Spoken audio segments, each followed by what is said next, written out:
Some people love the Santoki, and some people hate the Santoki. Some people love that its design is different and that it flies different than a lot of the most popular ships like the Gladius. And for the exact same reason, some people hate it. And I wanted to go through and just document some of the ways that I've found to be effective in flying this ship to help me fight some of the best pilots in the game. And hopefully this will help people who I walk through how to fly in the future. And also, if you're just a random listener or viewer, that it helps you as well.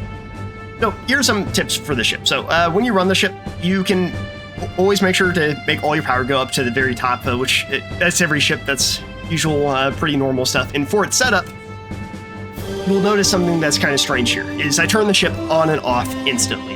The reason is that this ship, you'll notice that its G profile, if you toggle the VTOL engines on and off, will become asymmetrical, meaning that your left strafe and right strafe will become different. You'll have a left strafe that's a 40% of its right strafe, or the opposite, and your down strafes will become worse or better, and it's just a random dice roll of what you're going to end up getting.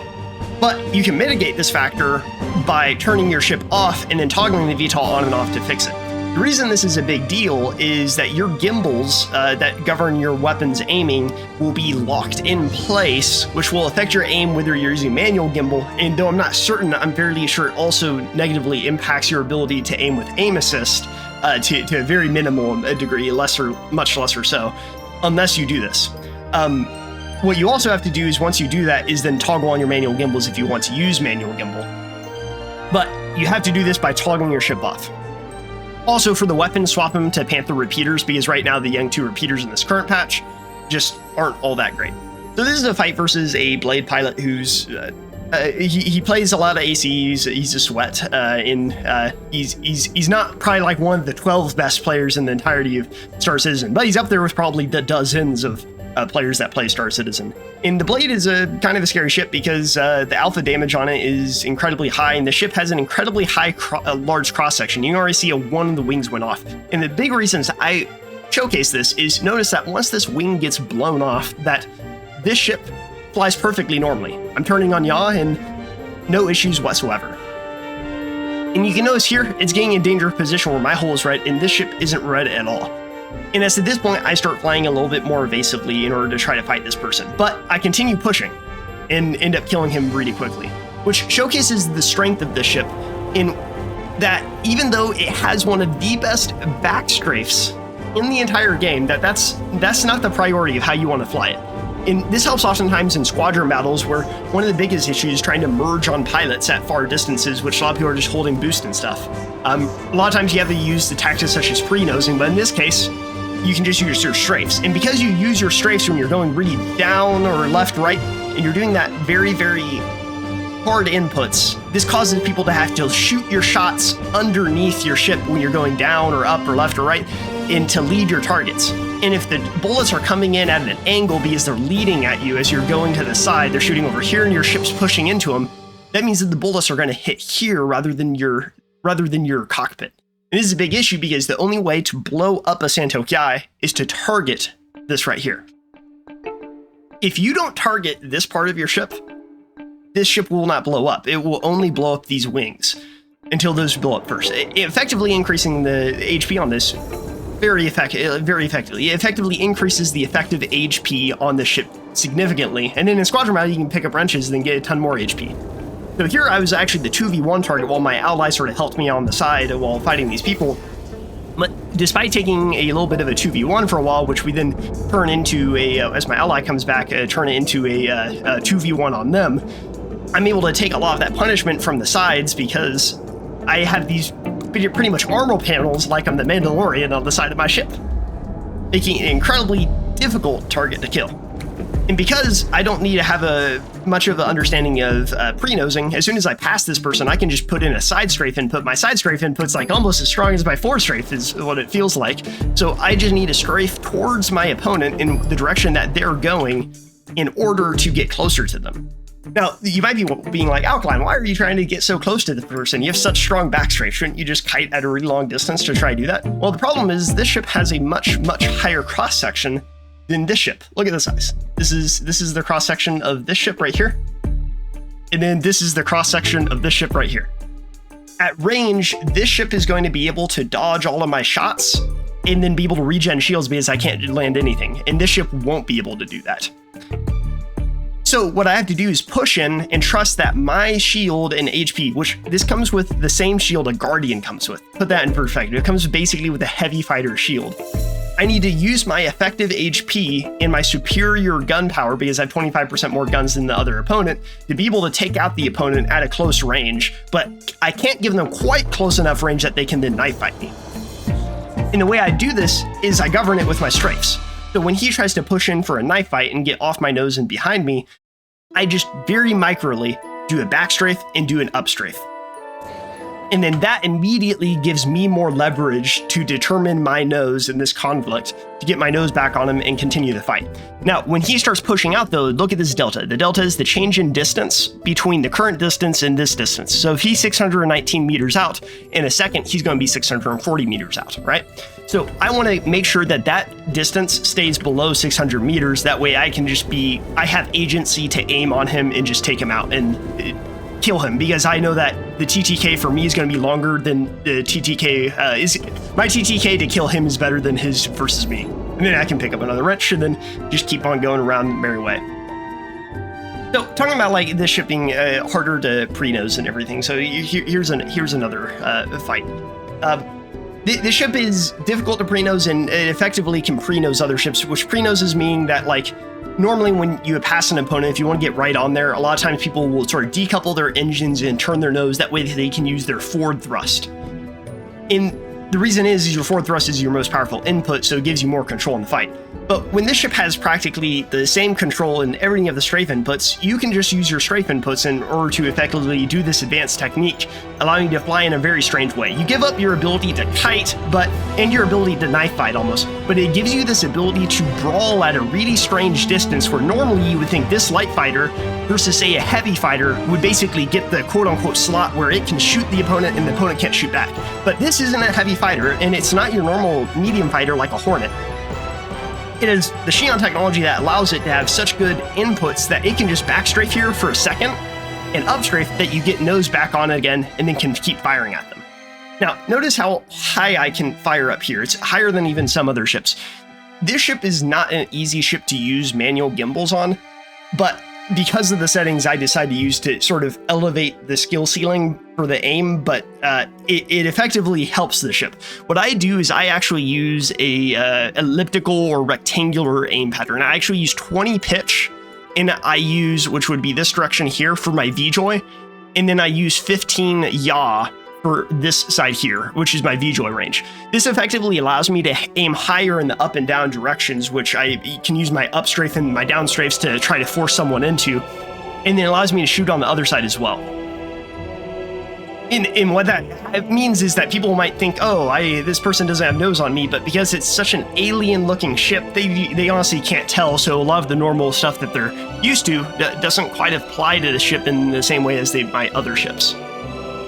So effectively, this ship ends up being oftentimes very, very often underestimated in fights that you go against. So this is another pilot. This is definitely in very solid PvP, or very active in Arena Commander, well rated.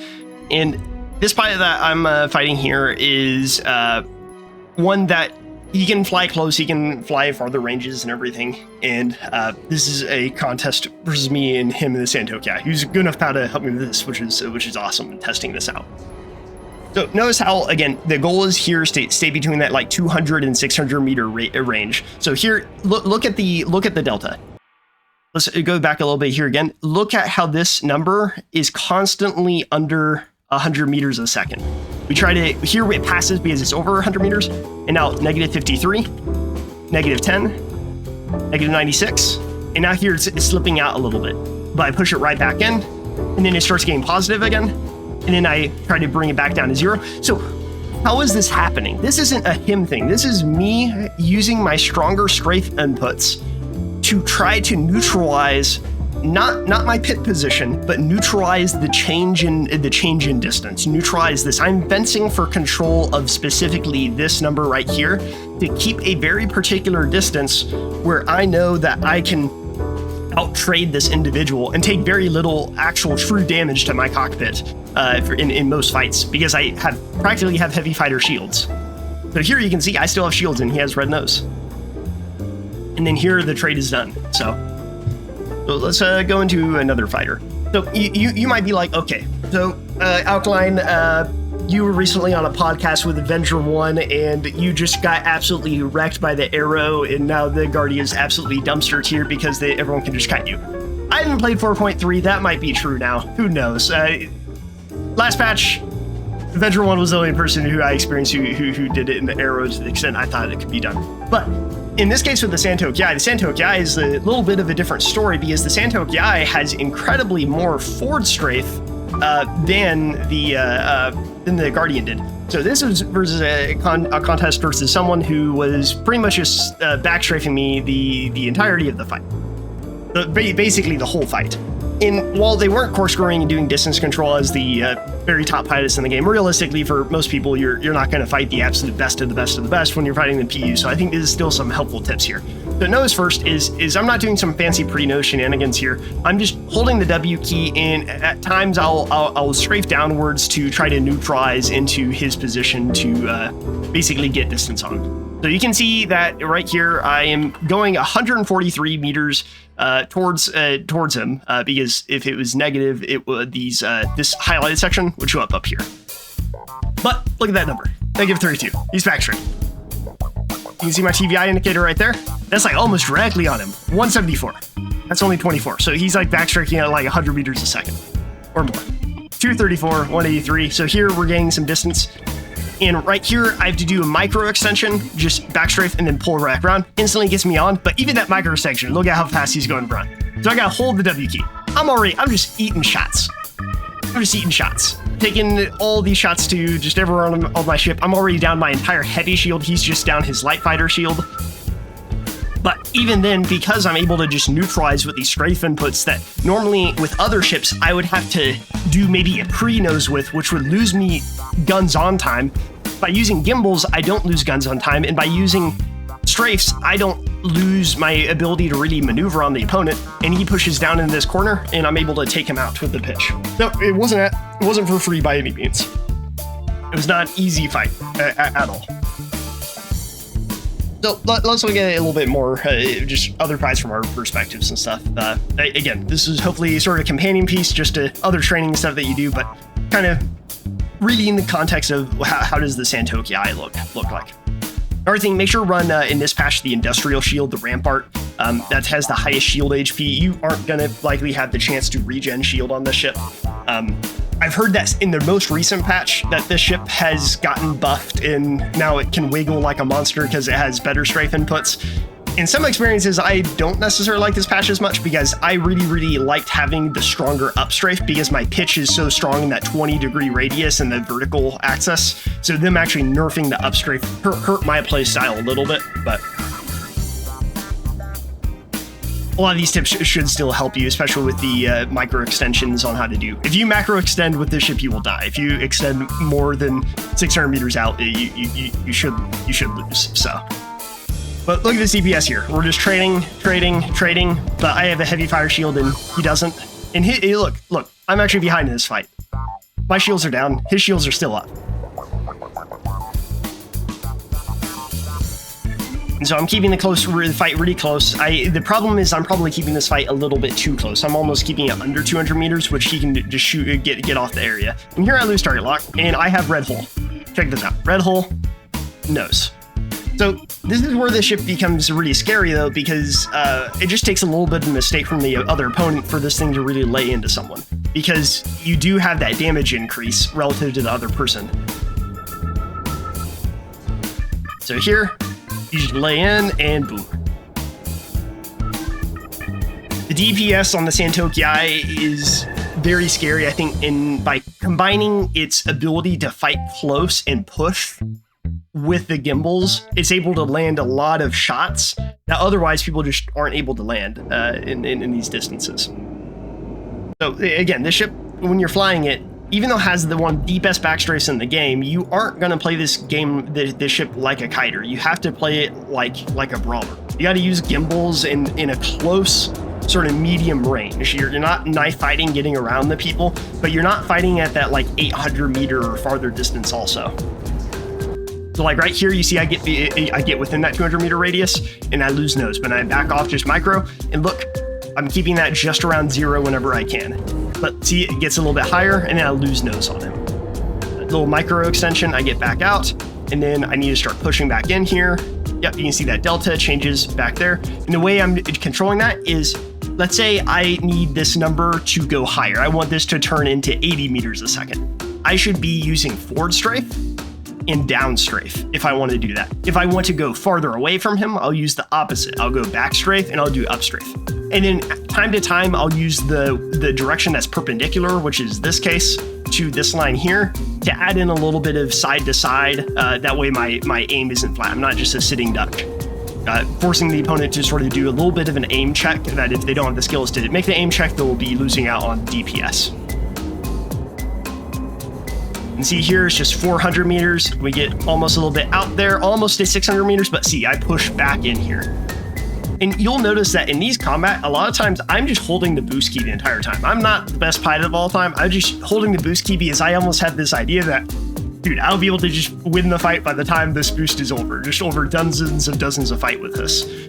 And see, again, that a lot of the damage here, because I'm using these strafe inputs, are going into these wings instead. And because they're going in the wings, if this damage right here went into the wing, it went into the cockpit, the ship would be dead right now. But it's not going there, so there's no death occurring. You can see this here, really close fight. But at the end of the day, you just have that extra firepower in these strafes just going to the wrong areas. You see 2 wings are down. Now you have this wing down, this wing's almost down, this wing's down. It's just not hitting the right places. But against this ship, he has 2 weak points that are both red. Either of those goes down, his ship will be unfunctional. And it, fortunately for me, ends up hitting the cockpit. So here's another fight versus someone I labeled as a really good fighter. So let's see. So remember, you gotta do what I call the Santoki stretch. You gotta power up the engines, turn the ship on and off, and then get the gimbals working, and make sure your gimbals are actually shooting off the target. So I do a list down breakdown of that in one of my other Santoki videos on my channel. If you need that, just let me know and I can always link it to you. So here, pass normal fight. And this person I'm fighting tends to oftentimes do a little bit more back strafing and everything. So it is a fight I kind of want to take to try to stress test a little bit of this ship. But even them, I think they try to push in a little bit more than I think was the way they normally fight, thinking that, oh, they can get around the Santoki because it's a slower ship. But again, it's just not the case. The Santoki, you just do a tiny, brief micro extension. You will be able to get off of the nose of the other. You'll get out of the position where you can then have the nose on the enemy ship. And again, see here, whenever he gets, this is almost anti-knife fighting because when he gets around me, he shoots me from the side, right? And when he shoots me from the side, he's hitting this wing here. So the way you have to hit this ship without losing capacitor is by shooting this, because the thing is let's talk about effective HP. So effective HP is when you blow up a ship, it's basically the amount of HP that you did to the opponent or actually kill them. And so that's going to be equal to the shields plus all the whole HP you did to them. So this effective HP can be a range of damage that you're going to end up taking, and it should minimally be just the cockpit plus the shields. That should blow up the ship.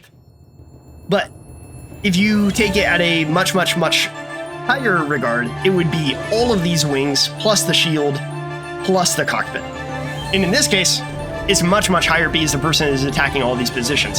So a lot of the ways that in which I fly is oftentimes flying in such a way to make sure I'm utilizing a lot of these different zones. I think that Avenger 1 is talked, this is sort of shaking the damage and stuff. A lot of times that's to sort of dodge a few more shots. It's kind of the same concept in which you're not necessarily shaking the damage off of you, but in this you're pretty much rolling the damage into other regions on you. So we'll go into one more fight here, which is just a kind of for fun fight to showcase, hey, what if I ran other weapons on the Santoki? Because the fun thing is you were able to actually run on the ship singes for a while, and you could like 2-shot other ships, and because you could neutralize so well with this ship, you could almost guarantee your singes would land. because a lot of ships you can run singes kind of on. The problem is you either can't really push close enough to guarantee that your shots are going to land, or you have the issue which if you can get close enough, a lot of times a person can duck behind your aim and get behind your ship before the shots actually end up landing. But in Squadron Battle, it's kind of fun. You can run cannons on the ship. You can run sledges if you want to be really cheeky to take out ships that otherwise you may not be able to.